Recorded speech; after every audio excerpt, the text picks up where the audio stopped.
So somebody asked me this question about how to recover from a major setback. Now, I'm probably the king of major setbacks because there have been many things that have happened in my life that have caused me to have to bounce back. Otherwise, I wouldn't be here talking to you on camera. But I think it's also important to recognize the integration between business, life, and also your mind. If you're not in control of your mind, you're very likely to give up your authority, your ability to take over and to take charge of what's going on. And to a great extent, I wouldn't say that it is about weakness. I know some people think it's about weakness, like I failed, so I'm a weak person. You're not a weak person, you just didn't have the right kinds of capabilities to be able to overcome these. And here's what I'm going to share with you. You see, a long time ago, you might have classified me as a weak person. I didn't like to exercise or work out. I wouldn't make my bed. I wouldn't be interested in doing anything other than play computer games. Of course, my studies did suffer, and to a great extent, my parents were worried about that. Until I learned the skill set of how to study, I never improved my studies. Until I learned how to swim, I never improved my swimming. And this goes to show that if you are encountering setbacks in your business, you probably need to learn the right kinds of skills in order to elevate you to a level that can help you to discern in terms of your decision-making processes, in terms of your ability to bounce back, amongst other things. So one of the things I wanted to share is that it's the skill set that you are deriving that will enable you to cope with almost anything. If you don't know how to cope with something, it's probably because you're missing that skill set. Now, skills are not important if you don't apply them, right? You can attend a course, you can attend a workshop, and it's just not going to work out because you're not planning to apply it. So how do you actually go apply yourself? The truth is that whenever you encounter setbacks, these setbacks are probably going to be the best project that you're going to have to work on. So let's suppose you made a major loss or you had to shut down your business and start all over again. What do you do? Firstly, you need to get to a level of acceptance that this actually has happened to you. A lot of people are in denial, and that sense of denial is unlikely to be able to help you move forward with life. Instead, what I encourage you to do is sit down with yourself and acknowledge that this is something that has happened and that you have to take accountability for it. After all, if you don't acknowledge it is a problem, then there is no better solution. So knowing that you have accepted it also means that you're garnering the lessons from that. What are you learning about this? What are you learning about yourself? And sometimes it's likely to have a lot of negative internal dialogue. You're learning a lot of negative things. In fact, when you're bitten, you sometimes end up with a negative experience. Whenever you're taking accountability, though, it's not to bash yourself over the head and to blame. A lot of people end up becoming negative because they encounter a meaning that is negative. So just because you failed in your business doesn't mean that you are a failure. It merely means that you took certain kinds of actions that weren't compatible with success. And as long as you work towards that, then you'll be able to accomplish greater things. So the first thing that you need to do is acknowledge yourself. The second thing is to set clear and specific goals. I frequently talk about something called well-formed outcomes because it's part of neuro-linguistic programming that I've spent over 30 years of my life studying and being immersed in. The reason why this is so powerful is because the brain requires a certain kind of language in order to get to where you want to go. If you're saying, I don't want to see a blue elephant, chances are you're neurologically sabotaging yourself because you will always have to see a blue elephant first before you cancel it out. In fact, don't imagine that there's a blue elephant getting into a car, and don't imagine that the blue elephant is driving the car down the highway. Linguistically, it's impossible because the presupposition of existence is in your language, and as a result, it causes you to have that image anyway. So a well-formed outcome must first be stated in the positive. How do you state something in the positive that will help you? So for instance, you want to make $1 million in your business. So state that I want to make $1 million, but to be even more specific, in revenue within the next 12 months in order to achieve whatever kind of impact you want to achieve. So this is stated in the positive. However, you also need to ask yourself, how do I know that I'm getting there? Recognizing that you can see, hear, and feel means that you have sensors that can help you to detect whether or not you're getting there. Sometimes it's about waiting till you finish the end of the year and to see whether or not you've got $1 million. However, that gap between the time you set the goal and the time you finish off the year it's likely that there are opportunities for you to look into so that you can tell whether you're moving in the right direction or not. This is why people talk about measurements, right? Your KPIs, your performance measures, and so on. So don't wait until the end of the year. Start thinking how you know that you're actually going to get there. So one key thing would be to determine whether or not you're reaching out to sufficient numbers of people. Are you reaching out to the 10, 20 people that you said that you would every week? And then are you getting on calls? If you're not getting on calls, you need to find ways to get them on calls or to interact with them so that you can close the deal. And after you close the deal, how well are you fulfilling? If you're fulfilling it well, then you can potentially ask for a testimonial and help people to get to that next level, or ask them to refer people who can come through that pipeline all over again. This is something that we talk about in the customer journey, and the customer's experience is extremely important. So now that you know that you have measured these things and you're able to give yourself some feedback in terms of moving towards that direction, then you have to simply give yourself the correct instructions to go get it done. You see, whenever you feel like you're in a threat position, no matter what kind of motivating talk you have inside of your head, it's going to fizzle out in an instant. Instead, what you like to do is to give yourself very clear procedural directions. Wake up at 8 a.m., do this, and then complete this, call this person, set up an appointment for this person. The reason being, when your brain is threatened, it doesn't function the same way. If you are under duress, you need to give your mind a really, really clear set of directions in order for you to move forward. So if you have all the procedures locked down, you can literally give yourself instructions what to do next. That is critical. Now, having said that, you can set goals and you can make sure that they are evidence-based. However, that's not the only thing. There's another piece known as alignment. And I love talking about alignment because there are so many people who are out there who try to run a particular business but don't have the proper alignment to the outcomes of their business. Take, for example, a fitness coach who isn't fit. You know the irony of that, right? A doctor who falls sick all the time. A psychologist who doesn't know how to deal with his own emotional hiccups. Now, I'm not saying that you cannot have some of these hiccups. What I'm saying is that you need to have some kind of methodology to cope with all of these, right? Because it is your profession. If you're a marketer who doesn't market, then what good are you? At the end of the day, you need to be able to lean into the alignment between your vision and what exactly you're doing. Why? Because alignment makes people feel like you're wholesome. And this is more like an unconscious thing. If you find that there are people who are preaching wealth all the time, but when you take a look at their accounts, they are bankrupt. I mean, is that really someone that you want to work with? More importantly, if there's somebody who's talking about mental well-being, but they're literally dosing on psychiatric medication, is that the best way to deal with things? Now, again, some people who are bankrupt have got a wealth of knowledge, and that's the reason why they become really good at what they do in terms of advisory. But you always have to ensure that there's a clear alignment. Alignment means it's very logical. In other words, even if you're bankrupt and you're teaching people how exactly to become wealthy, you must have had some measure of action yourself. At the same time, those actions are going to have to be congruent with a specific kind of logic. So a bankrupt helping you to consolidate your debt, perhaps. A bankrupt who is resilient to the pressures of completely giving up and moving forward and at least making ends meet.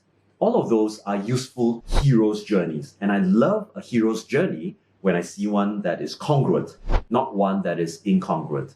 Sometimes you need to battle yourself to gain that alignment, but there are very simple procedures that I use in my practice in neuro-linguistic programming that get people to alignment. If you'd like to find out more about that, just drop me a DM. I'll be very happy to reach out to you. Now, one of the other things about setting goals and ensuring alignment means that you've got to do the work. There needs to be feedback about what you do, reaching out to people, asking them how well you're doing. Now, if you're a coach, you are lucky because you get to have this feedback all the time. People that you meet are likely to give you insights into how well you're doing or how well you're not doing. Still, if you wanted to reach your market, you must be able to understand them intimately well. So if you've already encountered a really bad patch in your business and you haven't gotten a sense of acceptance, set new goals, and align yourself towards those goals, then you won't even dare to go out there and ask for feedback. So The key about feedback is being honest, having a sense of integrity, going out and asking people what you can improve. Now, what's best is you go to people whom really understand you, but you also need to find a group of people who may not understand you, but are willing to be brutally honest. These people who are brutally honest, unfortunately, may not make you feel any better. However, there are some people who are much more solution-focused than problem-focused. In other words, they might be more interested in the future of your current business rather than the problems that you encountered in the past. Now, having said all that, learning is an essential component in bouncing back. If you're not learning, you're not growing. Therefore, feedback forms one part of the learning process. Second part of the learning process is entrenching yourself in the area that you did very well or very badly in. Why? Because there are always learning opportunities. You don't learn always from success, you learn a lot from the failures you experience. By immersing in your failures, it doesn't mean that you're getting down and you're losing energy. That's not what I'm talking about. What I'm saying is go back to that moment and experiment with new ways of thinking surrounding it. Take on different perspectives. These perspectives can be summarized into 4 key categories. Your first person perspective, that means you're looking out through your own eyes. The empathetic perspective, you're looking through the eyes of other people who happen to be there. The third one is the observer's perspective, where you're standing by the wayside and taking a look at how this interaction actually takes place. And the last one is the meta perspective, where you're considering how you feel about what your feelings are, considering what you're thinking as you think. Now, the meta perspective might be a bit more complex for people, but think about the way you're thinking. And this will help you to decide whether or not thinking that way is going to be helpful or not. So now, we've got quite a number of things already in order to help anybody to bounce back. But the key is understand the power of your emotional states. Most people are in a threat position because they constantly focus on the things that went wrong. Now, one of the problems is that, relatively speaking, if you held up this bottle will weigh a certain weight. The absolute weight is 425 milliliters, right? But if I held it out like that, I'm going to start tiring. And the more I tire, it's only because I'm holding on to it. Now, there's an adage, of course, the relative weight versus the perceived weight. It's not that the bottle's getting heavier, it's that I'm starting to get fatigued by having to hold it in such a long position. So if you're holding on to a lot of bad, negative emotional states, guess what? It's simply going to get heavier and heavier to you to a point where you don't feel anything other than being paralyzed by those negative emotions. So sometimes you need to let go. Sometimes you need to learn that whatever has been bugging you and has been latching onto you needs to be reframed, needs to be re-looked from a slightly different perspective, because I believe that people who get stuck are stuck in their perspective.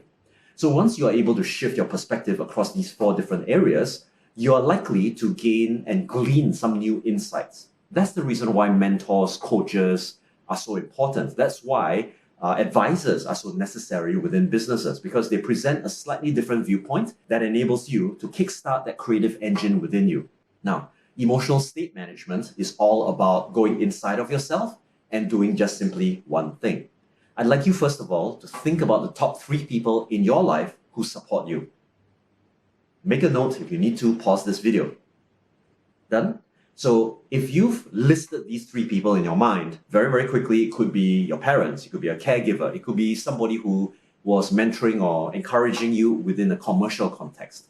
It might be your life partner, whatever the case. However, most people will never ever think of themselves as the number 1 supporter in their entire life. Why? Because there is a crisis of self-compassion these days. Whenever you make a mistake, we believe in the realm of neuro-linguistic programming that there's no such thing called failure, only feedback. And I believe that very thoroughly because I've made so many mistakes in my life before. I don't expect myself to be perfect. I don't expect other people to be perfect. And I need to translate that into the way I am so that I don't just get frustrated. I know a lot of people, they get frustrated when things don't go well in the office. And then when feedback comes from employees, they say that, he's not very forgiving. But wait, is it because you're not forgiving or you didn't explain yourself? Your frustration was released, but it wasn't released by communicating that you were maybe frustrated with yourself and you needed to find a better way to deal with it. So whatever the case, On your journey, looking into your emotional state management is crucial. You need to be able to go back to moments of time in your life where you did good, where you did well, where you supported other people, where you were able to produce results. Surely, in the canvas of life, not everything is black, right? I would even argue that 99% of your canvas is white. It's only that 1% that you zoom into that makes your world feel as if everything is black. But it's not true. When you zoom out a little, take a little bit of perspective and start thinking about moments where you overcame crisis, overcame difficulty, and overcame dark moments in your life. Guess what? You're likely to be able to assure yourself that, you're going to get through this anyway. So I hope that this has been a useful way to think about your mindset. I hope that this has also informed you and perhaps encouraged you. A long time ago, I encountered difficulties in my studies. I learned my strategies, I became top student. Last time, I didn't know how to sell, and as a result, my business floundered. However, once I discovered the power of selling and how to go on discovery calls and establish a proper system surrounding it, it became easier for me to sustain my business. In the past, I didn't know how to make full use of my employees. Now, after some time learning from it, I can say that it's easier for me to make good use of my employees wherever it is that I'm going. So as you start learning, you have to allow yourself to recognize your learning and your growing in life as well as in business. Sure, there are going to be mistakes. After all, a plan is not moving you from point A to point B in a straight line. Usually you have ups and downs, ins and outs. Sometimes you even cycle back and question yourself and your reality. Well, here's the thing. Once you're able to get down to a certain level of personal mastery, I believe very strongly that that personal mastery will help guide you in many other places. So don't stop learning about your mindset, your own ability to manage productivity, your ability to increase your emotional intelligence, your ability to communicate better.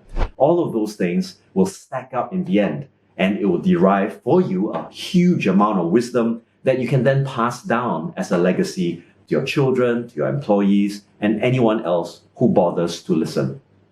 For now, yes, you might be hurting. Go on the inside. Be your best supporter because it's not the end, it's just the beginning. It's not painful, it's just information that's coming to you that's telling you to do something other than what you're used to do. So if you buy into that, you know that you've got a stronger belief that's waiting for you to develop. That is, that you're confident, you're capable, and in spite of all the challenges that business and life brings to you, there's always a way forward.